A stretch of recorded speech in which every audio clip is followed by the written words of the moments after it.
என்னுடைய பேர் கோவர். நான் சென்னையிலேருந்து பேசுறேன்.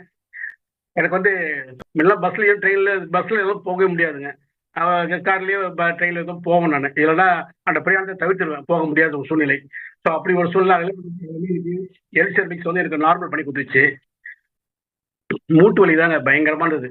கொஞ்சம் நெஞ்சம் இல்லைங்க. வாரத்துக்கு 4 முறை போய் பிசியோதெரபி போவேன். பிசியோதெரபி போயிட்டு டெய்லி வச்சுட்டு வருவேன்.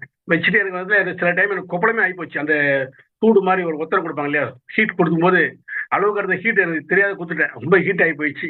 அதுக்கப்புறம் ஒரு 2 மாசம் அவசரப்பட்டு அது நார்மல் ஆகிட்டு திருப்பி போய் பிசியோதெரபி கரண்ட்ல ஒண்டி வச்சுட்டு வந்தேன். ஸோ இதெல்லாம் வந்து எனக்கு வாரத்துல 4 நாள் வச்சாதான் நான் நடக்க முடியும், போக முடியும். இன்னைக்கு எலிசர் மிக்ஸ் சாப்பிட்டுட்டு சுத்தமா ஜீரோ ஆகி போச்சு, எதுவுமே கிடையாது. அந்த மூட்டு வலின்ற ப்ராப்ளமே ஒண்ணுமே இல்லைங்க, எல்லாமே நார்மல் ஆகி போச்சு. இப்போ இப்படிப்பட்ட ஒரு அற்புதமான மருந்து நமக்கு கிடைச்சது. நான் இறைவன் ரொம்ப நான் வேண்டிக்கிறேன். ஏன்னா இது எல்லாரும் கிடைக்கணும், என்ன மாதிரி அவஸ்தப்படுறவங்க அனைவருக்கும் இது நல்ல ஒரு பயன் பெறணும்னு நினைக்கிறேன் நான். இந்த கால் எரிச்சல், நெஞ்சு எரிச்சல், digestion, motion problem, constipation problems, இந்த குடல்ல சின்ன சின்ன ப்ராப்ளம்ஸு, அப்புறம் வந்து இந்த பல்வலி, கண்ணு தெரியாம இருக்கிறது, என் பக்கம் ஒரு காது கேட்காம இருக்குது பாருங்க, அது கொஞ்சமா கேட்டு எனக்கு லெஃப்ட் சைடு மட்டும் காது கேட்கல, ஒரு 5 வருஷமா கேட்கல. இப்போ அது கொஞ்சம் கொஞ்சமா மைண்ட் ப்ளஸ் ஆகிட்டு வர மாதிரி எனக்கு நல்லாவே தெரியுது.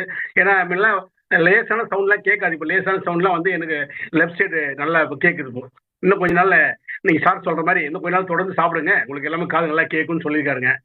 ஆஸ்துமா ப்ராப்ளம், வீசிங் ப்ராப்ளம் எல்லாமே இங்கே நார்மலுக்கு ஆகி போச்சுங்க. படிக்கல பெட்ல படுத்தவங்களாம் இன்னைக்கு நார்மலாக ஏஞ்சி உட்கார ஆரம்பிச்சிட்டாங்க.